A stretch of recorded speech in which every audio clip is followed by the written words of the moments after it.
مشفق متعطف لا ينتهي بالحصر ما أعطى.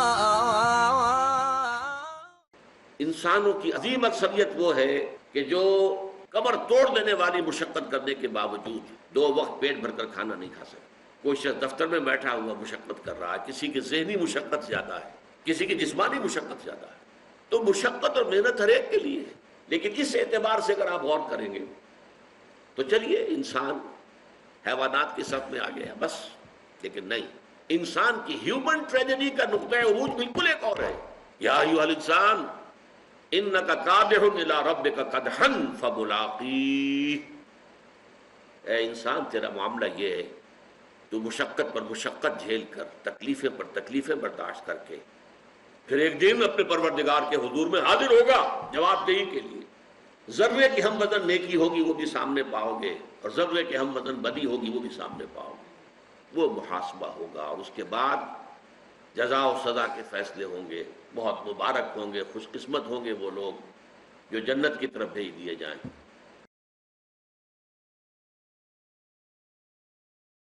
اما بعد فاعوذ باللہ من الشیطان الرجیم. بسم اللہ الرحمن الرحیم.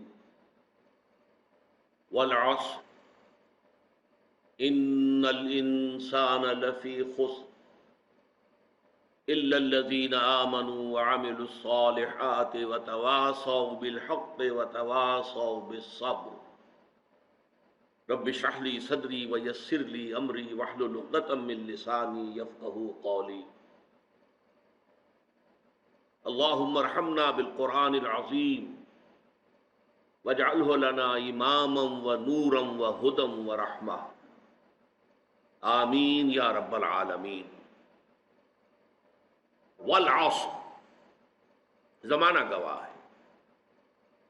سب سے پہلی بات تو یہ سمجھیے کہ عربی زبان میں زمانے کے لیے عصر کا لفظ بھی ہے، دہر کا لفظ بھی ہے. اور عجیب حسن اتفاق یہ ہے کہ دونوں کے حوالے سے صورتیں موجود ہیں. سورۃ العصر جس پر ہم اس وقت غور کر رہے ہیں، اور سورۃ الدہر هل اتى على الانسان حين من الدهر لم يكن شيئا مذكورا.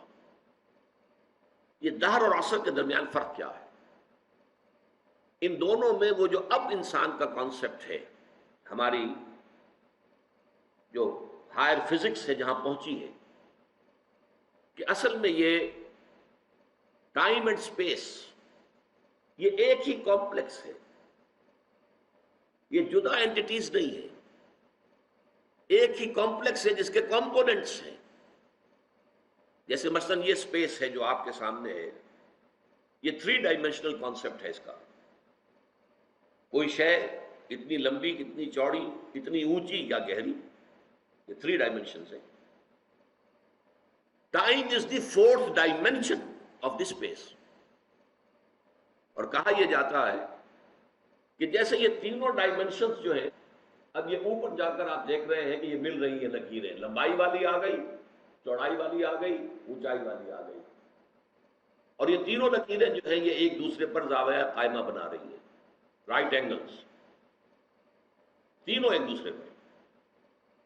وہ کہتے ہیں کہ یہ جو ٹائم ایلیمنٹ ہے یہ بھی زاویہ قائمہ بناتا ہے ان تینوں کے ساتھ، اور ممکن نہیں ہے. یہ ہمارے کانسیپٹ میں ممکن ہی نہیں ہے. کوئی لائن کا آپ تصور کر سکتے ہیں؟ وہ 2 کے ساتھ زاویہ قائمہ ہوگا تو اور تیسری کے ساتھ وہ جو اسٹریٹ لائن بن جائے گی 180 کا زاویہ ہوگا. لیکن کہتے ہیں یہ فزکس ہے، یہ میتھمیٹکس ہے. اب جو بڑے لوگ ہیں، اب کوئی چیز ہمارے تصور میں نہ آ سکے، ہمارا تصور محدود ہے. اسی 3 ڈائمینشنل اسپیس کے اندر ہی ہم پروان چڑھا ہے ہم، اور ہمارا سارا تصور اور تخیل بھی انہی کے اندر ہے. تو اسپیس اینڈ ٹائم کمپلیکس کے اندر عصر میں زیادہ زور اور ایمفیسس جو ہے وہ ٹائم کی طرف ہے، اور دہر میں اسپیس کی طرف ہے. لیکن ان دونوں کے اندر ٹائم اینڈ اسپیس کمپلیکس دونوں کا تصور موجود ہے. اس کو فلسفے میں کہا جاتا ہے، ایک ہے ایبسولوٹ ٹائم یا پیور ڈیوریشن، جس میں کوئی مرور نہیں ہے، جس میں ماضی، حال، مستقبل نہیں ہے، زمانے کے گزرنے کا کوئی تصور نہیں ہے. ایک ہے سیریل ٹائم، وہ زمانہ جو گزر رہا ہے، کل تھا پھر آج آ گئی ہے، کل تھی اور آج ہے اور پھر کل جو ہے ایک اور کل آ جائے گی. اسی طریقے سے سیریل ٹائم اور ایبسولوٹ ٹائم. عصر تیزی سے گزرنے والا زمانہ گواہ ہے، قسم ہے اس زمانے کی جو تیزی سے گزر رہا ہے. والعصر، اس میں اگر آپ کو یاد ہو، میں نے میٹرک کے زمانے میں سام آف لائف ایک نظم جو ہے انگریزی زبان کی بڑی عمدہ نظم ہے، اس کا ایک سٹینزا آپ کو سنا رہا ہوں. Art is long and time is fleeting and our hearts though stout and brave, till like muffled drums are beating funeral marches to the grave. Art is long, فن ہو علم ہو یہ بہت طویل کام ہے، اس میں مہارت حاصل کرنا آسان کام نہیں ہے، اور وقت گزر رہا ہے تیزی کے ساتھ. ٹائم از فلیٹنگ، دوڑ رہا ہے، بھاگ رہا ہے. And our hearts though stout and brave، اور اگرچہ ہمارے دل بڑے مضبوط ہیں، کوئی اس میں خرابی نہیں ہے، کوئی انجائنہ نہیں ہے، کچھ نہیں ہے. Still like muffled drums are beating، اس کے باوجود جیسے کہ کہیں کوئی فوجی جرنیل جو ہے اس کی میت جب چلتی ہے گاڑی پر تو اس کے ساتھ ساتھ ڈرم ہوتا ہے، ڈرم کی بیٹنگ ہو رہی ہے، ڈھول بج رہا ہے، اور ڈرم کی ہر بیٹنگ کے ساتھ اس کے ساتھ چلنے والے، مارچ کرنے والے جو فوجی ہیں ان کے قدم اٹھ رہے ہیں، اور ساتھ ہی ڈرم کی ہر بیٹنگ کے ساتھ یہ جو جنازہ ہے یہ قبر سے قریب تر ہو رہا ہے. اسی طرح ہمارا یہ دل جو دھڑک رہا ہے، and our hearts though stout and brave, still like muffled drums are beating funeral marches to the grave. ہمارا یہ دل بھی، اس کی ہر حرکت جو ہے، بیٹنگ آف دی ہارٹ، یہ بھی ہر حرکت ہمیں اپنے قبر سے قریب تر کر رہی ہے، گویا کہ ہماری لاش جو ہے اس گاڑی کے اوپر رکھی ہوئی ہماری ہر بیٹ آف دی ہارٹ کے ساتھ قبر سے نزدیک تر ہوتی جا رہی ہے. یہ تصور ہے ٹائم از فلیٹنگ. والعصر، یہ تیزی سے گزرنے والا زمانہ اس پر شاہد ہے. عربی زبان میں اعصار کہتے ہیں جھکڑ، بہت تیز آندھی چل رہی. اسی طریقے سے عصر کا وقت وہ ہے جبکہ اب دن تیزی کے ساتھ ختم ہو رہا ہے. آج کل تو آپ کو معلوم ہے بجلی کی ایجاد کے بعد سے رات دیر میں شروع ہوتی ہے، لیکن اس سے پہلے جبکہ بجلی ابھی ایجاد نہیں ہوئی تھی تو رات تو غروب شمس کے ساتھ رات شروع ہو جاتی تھی. اور عصر کے بعد سے پھر یہ کہ حسل اینڈ بسل ہوتی تھی کہ اب لپیٹو اور سمیٹو مال. کسی نے اگر کوئی اپنی دکان جو ہے سڑک کے اوپر لگائی ہوئی ہے، کہیں راستے کے اندر کسی نے کوئی سامان اپنا پھیلایا ہوا ہے، کوئی مرچنڈائز اس کا ہے، اب وہ لپیٹتا ہے، گھر جانے کی خبر کرتا ہے. وہ عصر جو ہے، وہ زمانہ، یہ ہے در حقیقت جو تصور دیا گیا ہے. اور اس میں گواہی کس پہلو سے ہے؟ پہلی بات تو یہ نوٹ کیجئے، قرآن مجید میں جو قسمیں آتی ہیں تو ہم تو قسم کھاتے ہیں کسی اعتبار سے کسی عظیم شے کی قسم کھائیں گے، اللہ کی قسم. اللہ جب قسم کھاتا ہے تو اس میں عظمت کا پہلو نہیں ہوتا. ہمارے ہاں مفسرین نے اس معاملے میں خام خواہ محنتیں کی ہیں.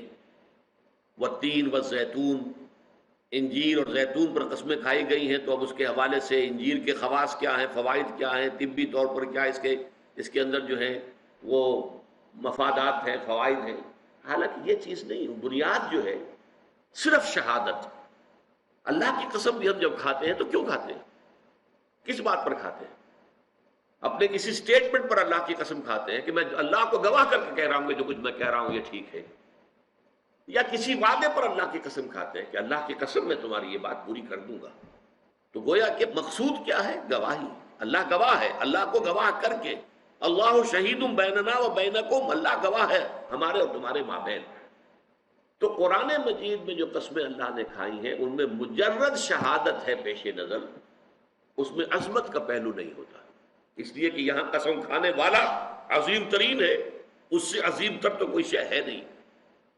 اب زمانے کی گواہی کیا ہے وہ میں آپ سے عرض کر چکا ہوں. پوری انسانی تاریخ کا جو بھی چشمدید گواہ ہے وہ زمانہ ہے. یہ زمانے کی چادر سورہ اعراف کے اندر آپ اس کو دیکھیں گے.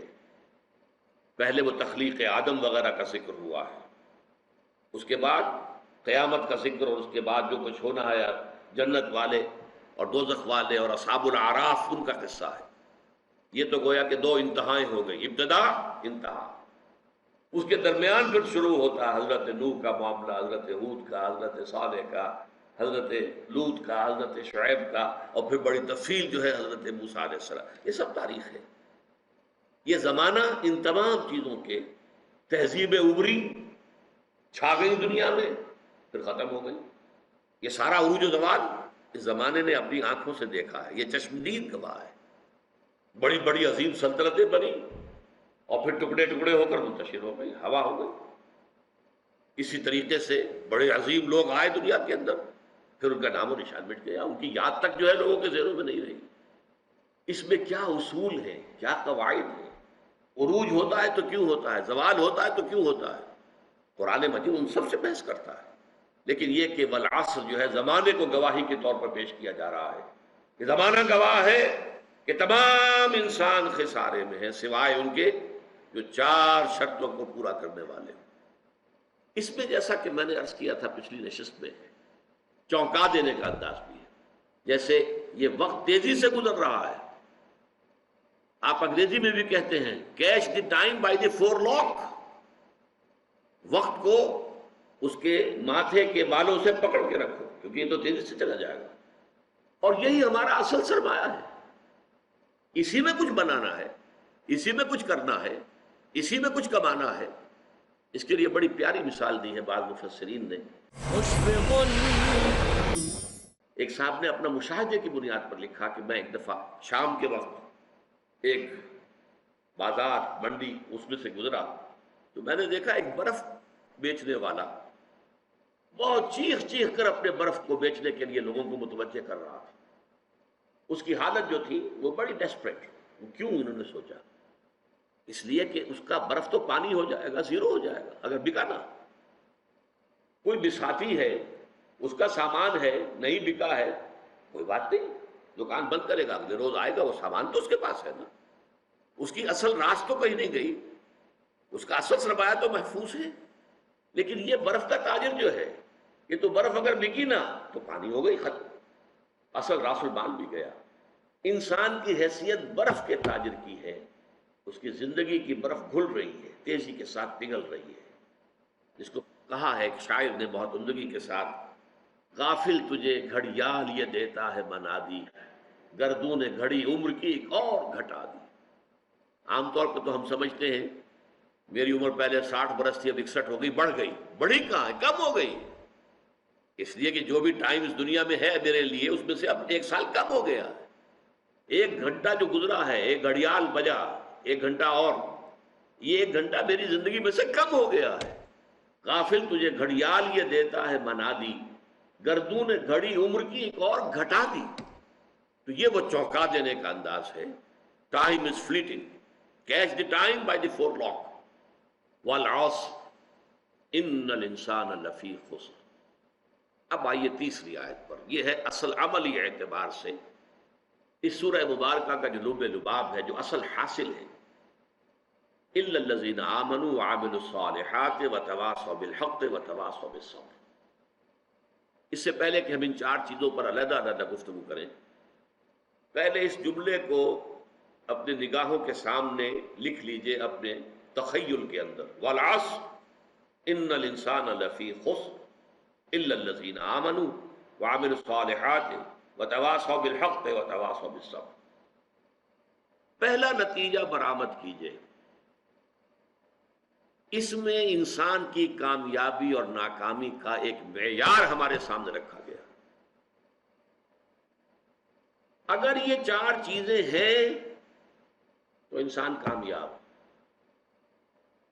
چاہے مفلس ہو، علاش ہو، دنیا میں اس کو کوئی جاننے والا نہ ہو، کوئی پہچانتا نہ ہو. اگر یہ 4 چیزیں ہیں تو وہ کامیاب ہے. اور اگر یہ چیزیں نہیں ہیں تو چاہے بادشاہ ہو، لکھپتی ہو، کروڑ پتی ہو، چاہے بہت زبردست اونچے محل میں حویلیوں میں رہتا ہو، کچھ بھی ہو، وہ ناکام ہے. کامیابی اور ناکامی، ذالک یوم التغابن، آگے چل کر جب سورہ تغابن ہم پڑھیں گے تو یہ نقطہ کھل کر تفصیل سے آئے گا. قرآن مجید کی یہ صورت ہمارے سامنے معیار رکھ رہی ہے. کامیابی کا معیار کیا ہے، ناکامی کا معیار کیا ہے. دیکھیے ہر انسان، کچھ لوگ تو ہوتے ہیں بہت ہی ڈھیلے ڈھالے قسم کے جن کی زندگی میں کوئی خاص امنگ، کوئی ولولہ نہیں ہوتا، کوئی حال، کوئی مقصد نہیں، کچھ نہیں، گویا کہ وہ خود زندہ نہیں ہوتے بلکہ زندگی انہیں گزار رہی ہوتی ہے۔ لیکن اکثر لوگ جو آپ کو ملیں گے، کوئی نہ کوئی امبیشنز ہے، کوئی مقاصد ہے، کوئی نہ کوئی سامنے جو ہے، کوئی طالب علم ہے ان سے جا کے پوچھئے، کوئی کہے گا میں ڈاکٹر بننا چاہتا ہوں، میں انجینئر بننا چاہتا ہوں، میں کمپیوٹر کی تعلیم حاصل کرنا چاہتا ہوں، میں کوئی بڑا وکیل بننا چاہتا ہوں۔ ہر شخص کے سامنے کامیابی کا کوئی نہ کوئی معیار ہے۔ وَلِكُلٍّ وِجْهَةٌ هُوَ مُوَلِّيهَا، ہر ایک نے اپنے لیے ایک ہدف معین کیا ہوا ہے اور اسی کی طرف رخ کیے ہوئے بھاگ دوڑ کر رہا ہے۔ ہمارے ذہنوں میں کامیابی کے معیارات ہیں۔ زیادہ دولت ہو جائے کامیابی ہے۔ ہم عام طور پر یہ نہیں سوچتے یہ دولت حرام سے آئی ہے یا حلال سے آئی ہے۔ بہت اونچا محل دیکھا، محسوس ہوا یہ لوگ تو، یہ شخص جو اس میں رہ رہا ہے بہت، جیسے کہ قارون جب نکلا تھا اپنے پورے شان و شوکت کے ساتھ تو اس کی قوم کے لوگوں نے کہا تھا کہ یہ تو بڑا خوش نصیب انسان ہے، حظ عظیم والا ہے۔ لیکن جب پھر وہ دھسا دیا گیا زمین میں تو انہوں نے کہا کہ ہاں اللہ تعالیٰ کا بڑا فضل ہم پر ہوا کہ ہم قارون کے مانند نہیں تھے، ورنہ ہمیں بھی دھسا دیا گیا ہوتا۔ لیکن یہ تو بات کی بات ہے نا، جب قارون کو دیکھا تھا شان و شوکت کے ساتھ نکلا ہے لوگوں میں، اس وقت تو یہ کہ اعصاب تھر تھرا جاتے ہیں لوگوں کے۔ کوئی بڑی لمبی سی چمکیلی سی بھڑکیلی سی کار آپ کے قریب سے گزرے تو ایک دفعہ تو اعصاب کے اندر ارتعاش ہوتا ہے، ہم متاثر ہوتے ہیں، اپنے ماحول سے متاثر ہوتے ہیں۔ اور اس میں پھر یہ کہ ہمارے جو تصورات ہیں کامیابی اور ناکامی کے، اگرچہ اول تو ہے ہی نہیں ہمارے سامنے یہ تصور کامیابی کیا ہے ناکامی کیا ہے، لیکن اگر ہو بھی تو ڈاواں ڈول ہو جاتے ہیں، ہم متاثر ہو جاتے ہیں، اس ماحول کا اثر لیتے ہیں، قبول کرتے ہیں ہمارے اپنے اس ہدف کے۔ تو پہلی بات تو یہ کہ کامیابی ان چار چیزوں کے حوالے سے ہے، یہ ہے تو چاہے کوئی غریب ہے۔ حضور نے فرمایا کچھ لوگ ایسے بھی ہوتے ہیں جو کسی محفل میں بار نہیں پا سکتے، کہیں وہ سفارش نہیں کر سکتے، ان کی یہ حیثیت ہی نہیں کہ کہیں جا کر سفارش کریں، کوئی انہیں رشتہ دینے کو تیار نہیں ہوتا، غریب ہے، مفلس ہے، خلاش ہے، کوئی حیثیت نہیں ہے۔ لیکن اللہ کی نگاہوں میں ان کا مقام وہ ہے کہ اگر وہ کہیں بھولے سے بھی کوئی قسم کھا بیٹھے تو اللہ تعالیٰ ان کے قسم کی لاج رکھے گا۔ مفلس ہونا، خلاش ہونا، گمنام ہونا، اس میں کوئی حرج نہیں، اگر ایمان ہے، عمل صالح ہے، تواصی بالحق ہے، تواصی بالصبر ہے، اگر یہ چیزیں ہیں تو ظاہر بات ہے کہ پھر انسان کی کامیابی ہے۔ کتنے ہی صحابہ تھے حضور کے جنہیں فقراء کہا جاتا ہے، جو اصحاب صفہ تھے، خاص طور پر کھانے پینے کے لیے کچھ نہیں، کسی وقت کوئی صدقہ کو آ گیا، کچھ مال کہیں کسی نے بھیج دیا انصاری نے تو کچھ کھا لیا، ورنہ نہیں، پڑے ہیں در پر۔ حضور کی صحبت اور علم یہی وجہ ہے، حضرت ابو ہریرہ اصحاب صفہ میں سے تھے، حالانکہ سن 7 ہجری میں ایمان لائے ہیں، گویا کہ حضور کے ساتھ ان کی رفاقت جو ہے زیادہ سے زیادہ 3 برس کی بنتی ہے، 4 برس کی بنتی ہے، اس سے زیادہ نہیں، لیکن سب سے زیادہ کثیر تعداد میں احادیث انہی سے مروی ہے۔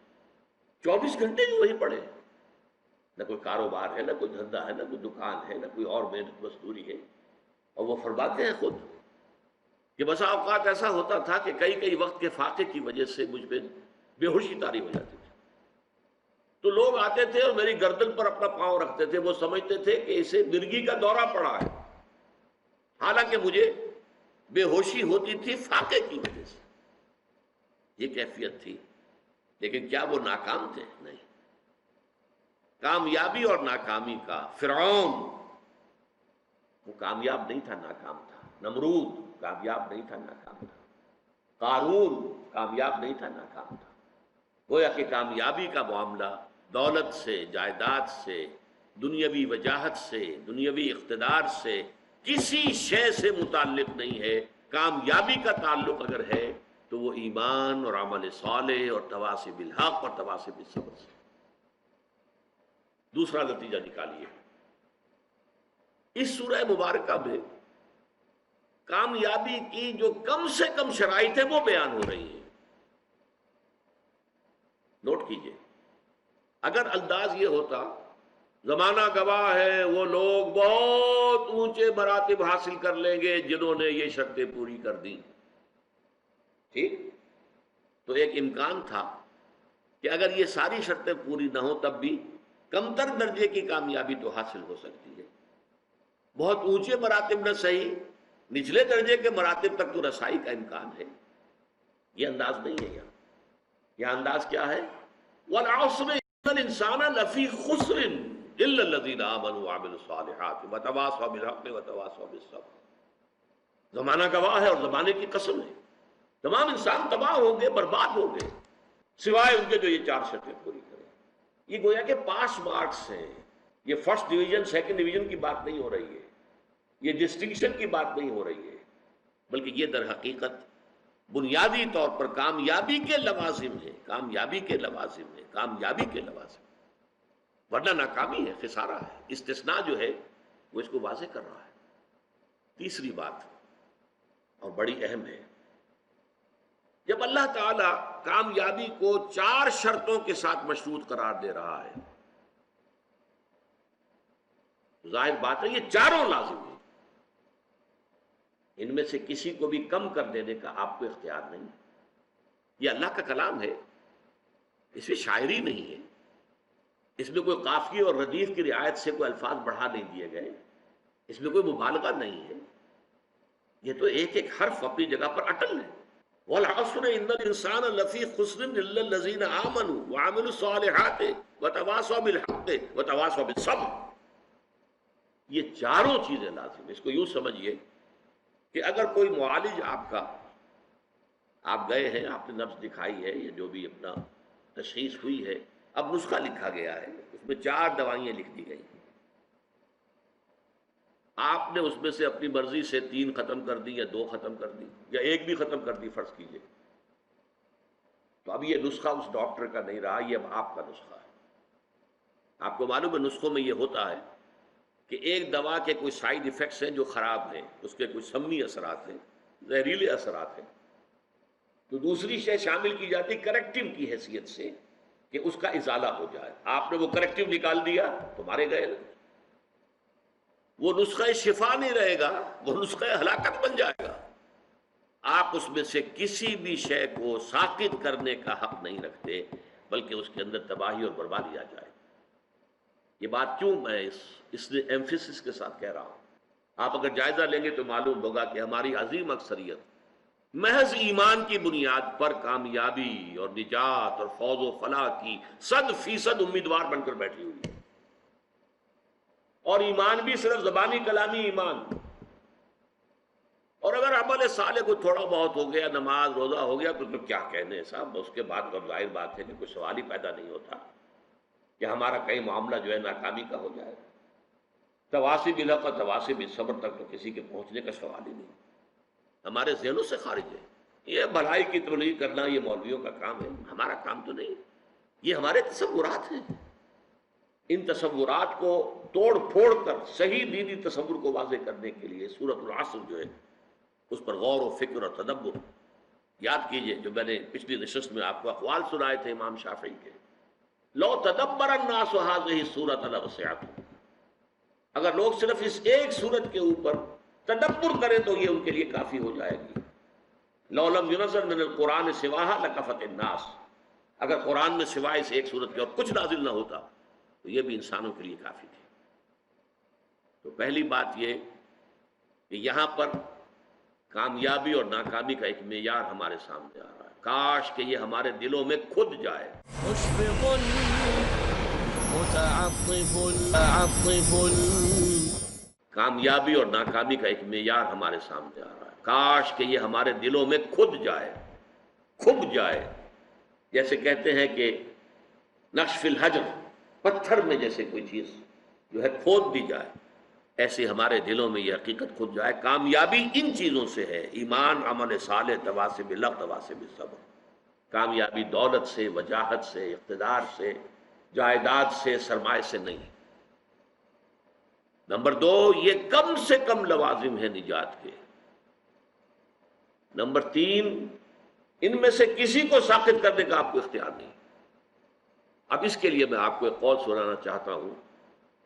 امام فخر الدین رازی رحمۃ اللہ علیہ، آپ کو معلوم ہے تفسیر کبیر بہت بلند تفسیر ہے اور بہت مفصل تفسیر ہے، 30 اجزاء میں ہے. اگرچہ اس میں فلسفہ، منطق، فلکیات اس زمانے کی، اس میں کافی کچھ چیزیں ایسی ہیں جس کی بنا پر عام طور پر اس تفسیر کا وہ مقام نہیں سمجھا جاتا، بلکہ بعض حضرات جو ہے کہتے ہیں فیہ کل شیء الا التفسیر، اس میں ہر چیز موجود ہے سوائے تفسیر.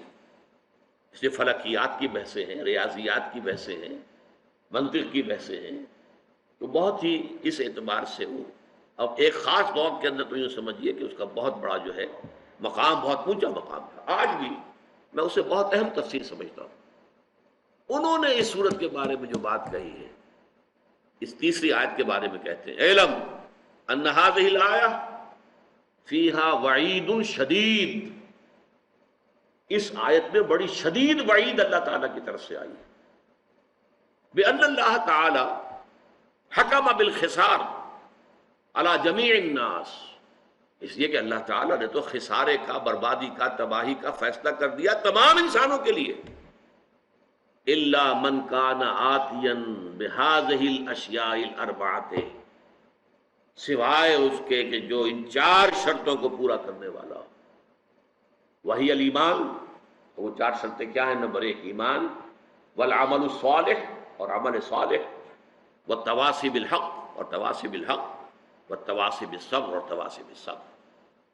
وَدَلَّ ذَلِكَ، یہ ہے جملہ جو ہے دَلَّ ذَلِكَ، اس سے دلالت ہوئی اس بات کی طرف، رہنمائی ہوئی اس بات کی طرف، ان النجاۃ معلقۃ بمجموع هذه الاشیاء، کہ نجات معلق ہے، منحصر ہے ان 4 چیزوں کے مجموعے پر. یہ ہے نتیجہ.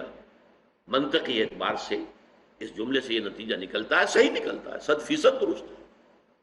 اسی نجات کے لفظ کو جو میں نے لیا ہے، جو اس قول میں ہے امام راضی کے، نجات کی راہ، سورۃ العصر کے موضوع پر جو میری کتاب ہے، اور میں مشورہ دوں گا جن کو بھی دلچسپی سورہ مبارکہ سے ہو گئی ہو وہ ضرور اس کتاب کا مطالعہ کریں.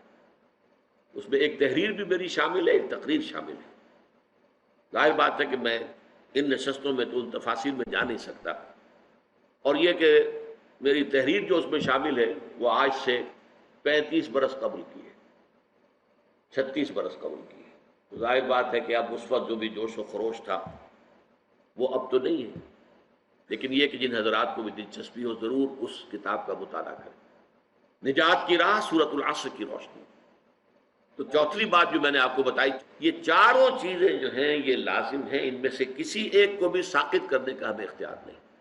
5ویں بات نوٹ کیجئے، یہ 4 چیزیں لازم و ملزوم ہیں آپس میں. ایمان اگر حقیقی ہوگا عمل صالح لازماً پیدا ہوگا.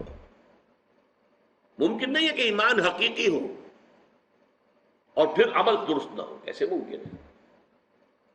اس ایمان کی پھر 2 دھیلے کی قیمت نہیں جس کی بنا پر انسان کا عمل درست نہ ہو سکے.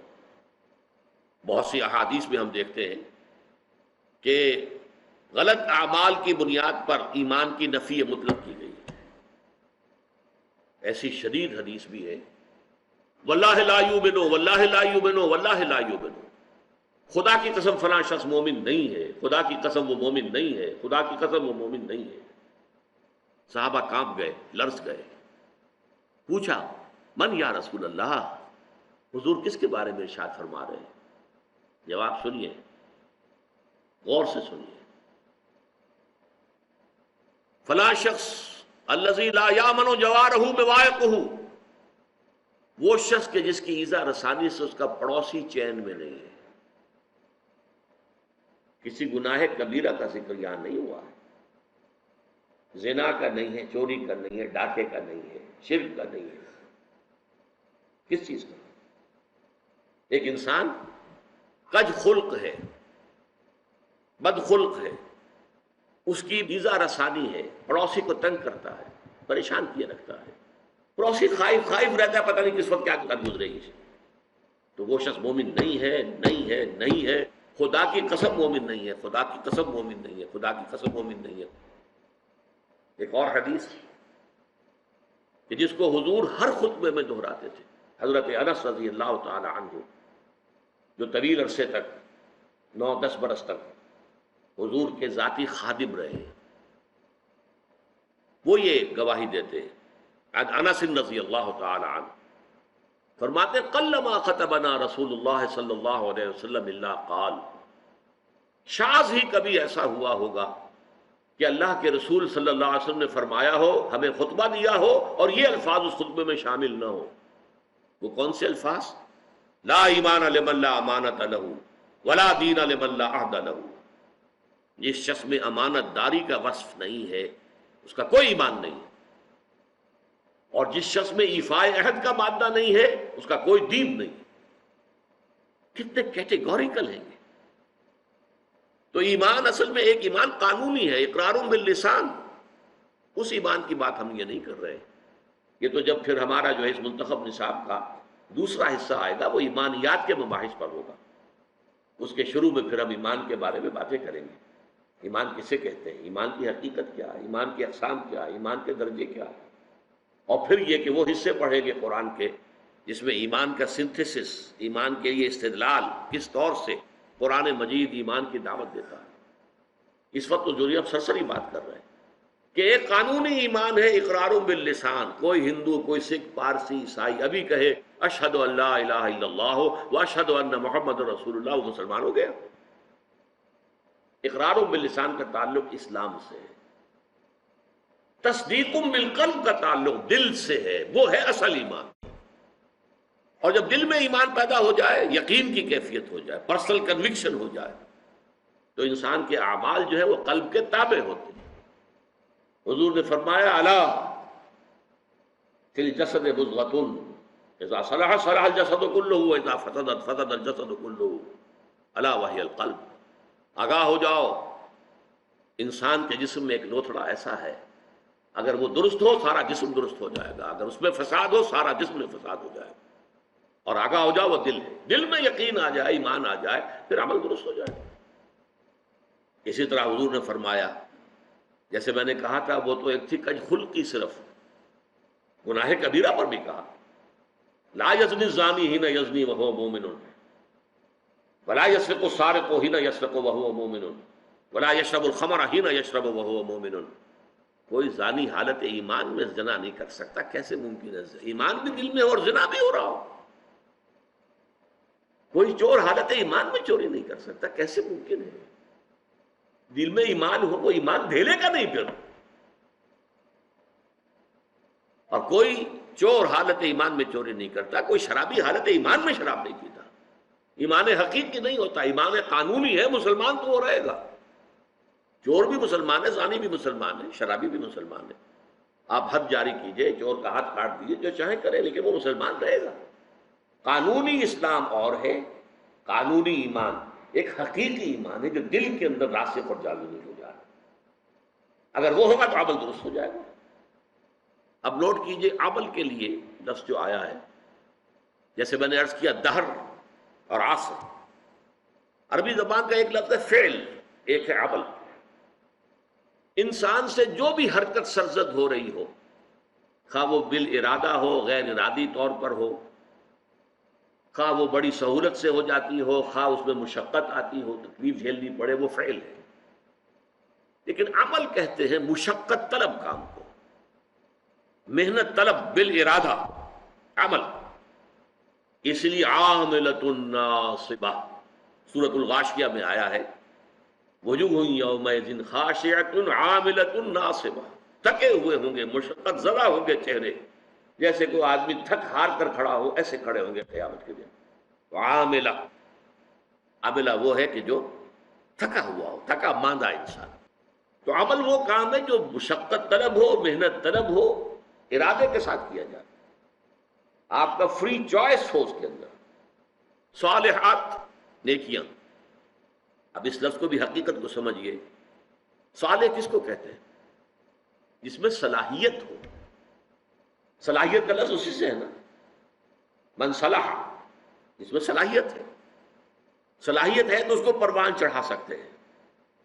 اعمال صالحہ وہ ہیں جو انسانی شخصیت کے اندر ترفع پیدا کرتے ہیں، انسانی شخصیت کے اندر ترقی پیدا کرتے ہیں، اس کی روحانی اخلاقی ترفع، اس کی بلندی، وہ افعال، وہ اعمال، وہ بالارادہ کیے جانے والے عمل، وہ تھکا دینے والی مشقت جس سے انسان روحانی طور پر بلندی حاصل کرے، اخلاقی اعتبار سے ترفع حاصل کرے، وہ اس مقام کو حاصل کر لے جس مقام پر اللہ نے اسے پیدا کیا۔ لقد خلقنا الانسان فی احسن تقویم، انسان کو تو ہم نے بہترین ساخت پر پیدا کیا تھا، بہت اونچے مقام پر پیدا کیا تھا، مسجود ملائک بنایا تھا، تمام فرشتوں کو اس کے سامنے جھکا دیا تھا۔ مشفق متعطف۔ اب نوٹ کیجئے عمل کے لیے لفظ جو آیا ہے، جیسے میں نے عرض کیا دہر اور عصر، عربی زبان کا ایک لفظ ہے فعل، ایک ہے عمل۔ انسان سے جو بھی حرکت سرزد ہو رہی ہو، خواہ وہ بالارادہ ہو، غیر ارادی طور پر ہو، خواہ وہ بڑی سہولت سے ہو جاتی ہو، خواہ اس میں مشقت آتی ہو، تکلیف جھیلنی پڑے، وہ فعل ہے۔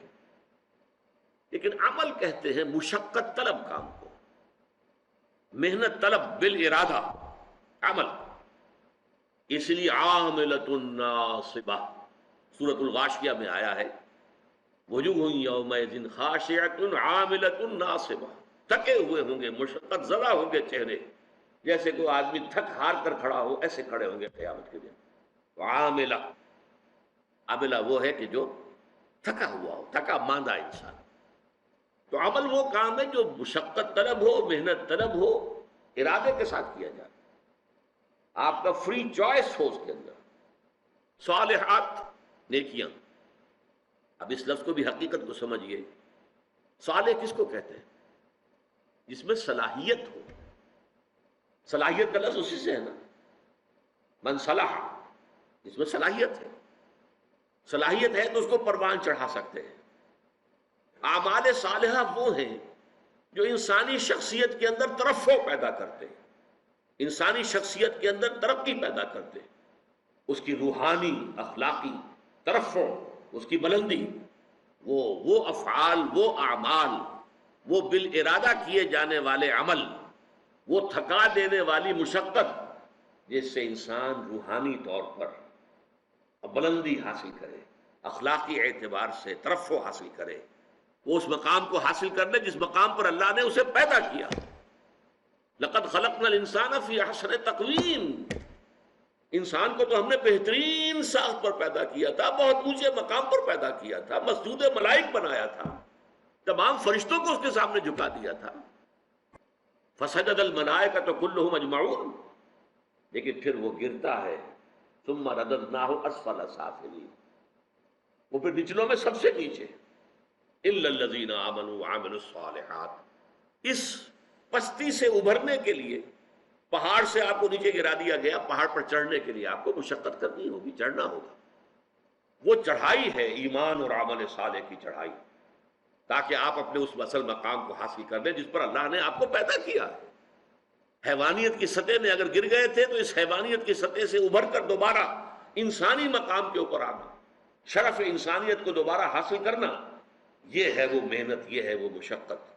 اس کے لیے اللہ تعالیٰ نے ہمیں ہدایات دی ہیں، وہ کون سے اعمال ہیں، وہ کون سے افعال ہیں، کیا کرنے سے تمہاری شخصیت جو ہے وہ نشو و نما پائے گی، تمہاری سیرت میں نکھار پیدا ہوگا، تمہیں روحانی طور پر ترفع حاصل ہوگا، وہ ہے عامل الصالحات وتواصوا بالحق۔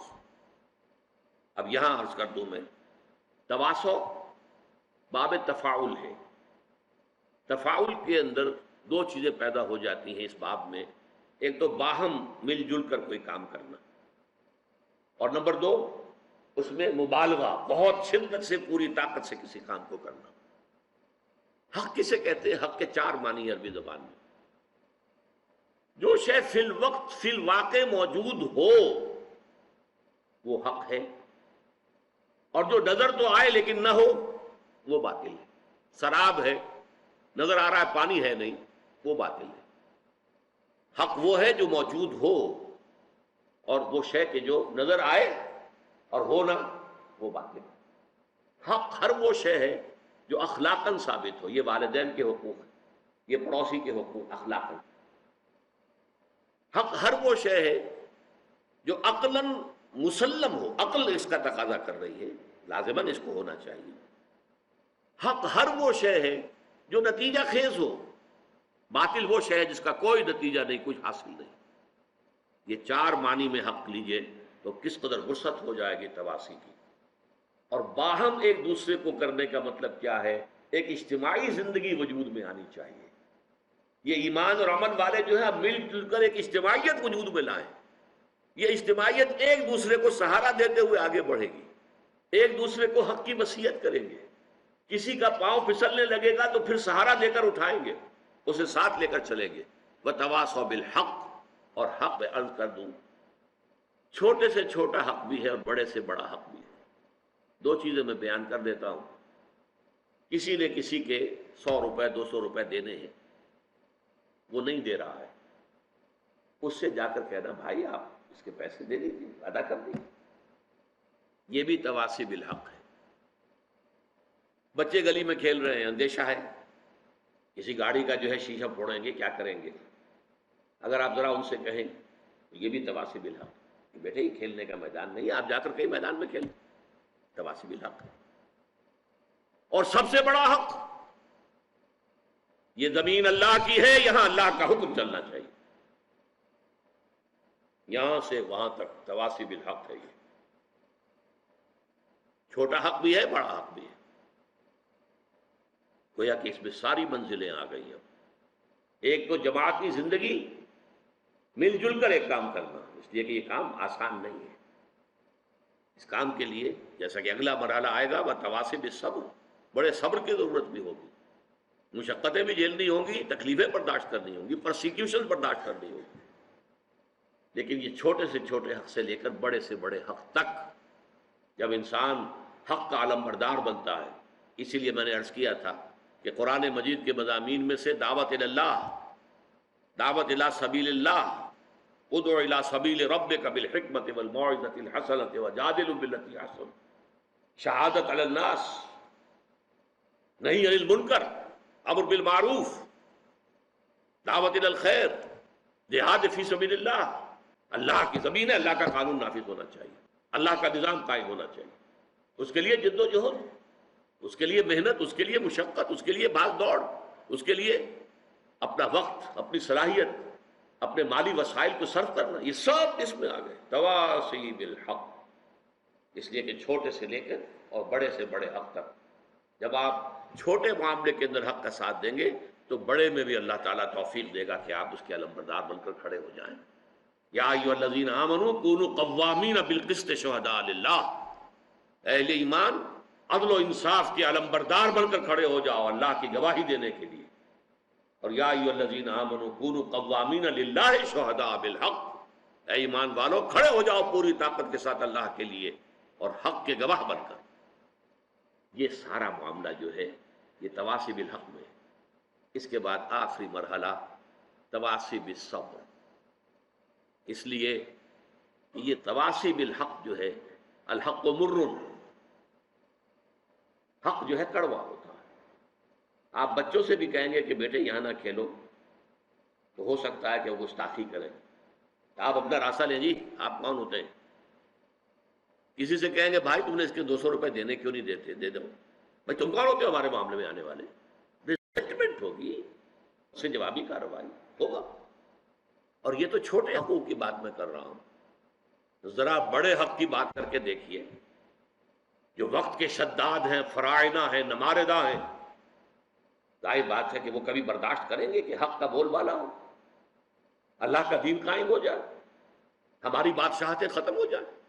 کوئی فرعون چاہے گا، کوئی نمرود چاہے گا؟ یہ کبھی نہیں ہو. اسی لیے تیسرا سبق ہوگا انشاءاللہ اس منتخب نصاب کا، سورہ لقمان کا دوسرا رکوع. حضرت لقمان کی نصیحتوں میں کیا تھا اپنے بیٹے کو؟ ایک بڑی جامع نصیحت کیا تھی؟ یا بنی اقم الصلاۃ وامر بالمعروف وانہی عن المنکر واصبر علی ما اصابک. اے میرے بچے نماز کو قائم رکھیو اور دیکھیو نیکی کا حکم دیجو، بدی سے روکیو اور پھر جو تجھ پر بیتے اس پر صبر کیجو. بدی سے روکنے کے بعد یقیناً تمہیں ریزنٹمنٹ کا سامنا کرنا پڑے. ریزنٹمنٹ پرسیکیوشن تک بھی آ سکتی ہے. کیا لڑائی تھی؟ کیوں مارا جا رہا تھا حضرت بلال کو؟ اور کیوں جو ہے ننگے بدن دہکتے ہوئے انگاروں پر لٹا دیا گیا تھا حضرت خباب بن الارت کو رضی اللہ تعالی عنہ؟ آخر یہی تو تواصی بالحق، اللہ کا دین، حق کی دعوت، حق کی طرف لوگوں کو بلانا. آخری بات وتواصوا بالصبر، جو میں نے عرض کیا، ایک اجتماعی زندگی میں ایک دوسرے کا ہاتھ پکڑ کر. آپ کو معلوم ہے کہ اگر سیلاب کا ریلا زوردار آ رہا ہو، اکیلے اکیلے کھڑے رہیں گے تو بہہ جائیں گے، لیکن 10-15 آدمی ہاتھ میں ہاتھ ڈال کر کھڑے ہو جائیں گے تو سیلاب کا ریلا انہیں بہا نہیں سکے. اجتماعی زندگی کے اندر پھر صبر کی ایک دوسرے کو نصیحت اور وصیت. اگر کسی وقت کسی کا حوصلہ جو ہے جواب دے رہا ہو، کسی کی ہمت جواب دیتی محسوس، اسے ساتھی اسے بک اپ کریں، اس کو حوصلہ دلائیں، دوبارہ اسے کہیں بھائی ہمت کرو، کھڑے ہو جاؤ، اس کا سہارا بنے. کہیں اسے تعاون کی ضرورت ہے، تعاون پیش کریں. اس طریقے سے مل جل کر ایک اجتماعی زندگی کے ذریعے سے تواصوا بالصبر کا معاملہ بھی، جس کے لیے سورہ آل عمران کی آخری آیت یا ایھا الذین آمنوا اصبروا وصابروا ورابطوا واتقوا اللہ. اہل ایمان صبر کرو، اور صبر میں دوسروں کا، اپنے جو مد مقابل ہیں، جو دشمن ہیں حق کے، ان کا مقابلہ کرو، ان سے زیادہ صبر کرو. یہ کفار بھی تو صبر کر رہے ہیں نا. یہ ابو جہل جو ہے صبر کر رہا ہے اپنے باطل معبودوں کے لیے. پہلے آیا تھا بدر میں، مارا گیا کہ نہیں مارا گیا؟ لیکن پھر مکے کے جو مشرکین تھے دوبارہ آ گئے 1 سال کے بعد. پہلے 1000 آئے تھے، اب 3000 آ گئے. وہ اپنے معبودان باطل کے لیے قربانیاں دینے کو تیار ہیں. تمہیں ان سے بڑھ کر قربانی دینی چاہیے، تمہیں ان سے بڑھ کر صبر کرنا چاہیے. یہ ہے صبر. یہ ہے 4 آیتیں. اس میں اگرچہ بعض نکات اب بھی تشنہ رہ گئے ہیں، لیکن بحیثیت مجموعی، جسے اصطلاحاً کہا جاتا ہے تذکیر بالقرآن، ایک ہے تدبر قرآن، گہرائیوں میں اترنا. ایمان کے لفظی معنی پر بحث ہو، ایمان کے عمل صالح اس کے مختلف پہلو، تواصی بالحق اس کے مختلف پہلو، ان میں آپس میں ربط کیا ہے، کیوں لازم و ملزوم ہے. اس حوالے سے کچھ چیزیں ہو سکتا ہے کہ میں اگلی نشست میں ابھی ان کی بھی تلافی کروں. باقی یہ کہ اللہ کے فضل و کرم سے جیسا بھی ہو سکا ہے، آج میں نے اس کا بحیثیت مجموعی، اس کا جو ایک لب لباب ہے وہ آپ کے سامنے بیان کر دیا ہے. اقول قولی ھذا واستغفر اللہ لی ولکم ولسائر المسلمین والمسلمات. رب رحیم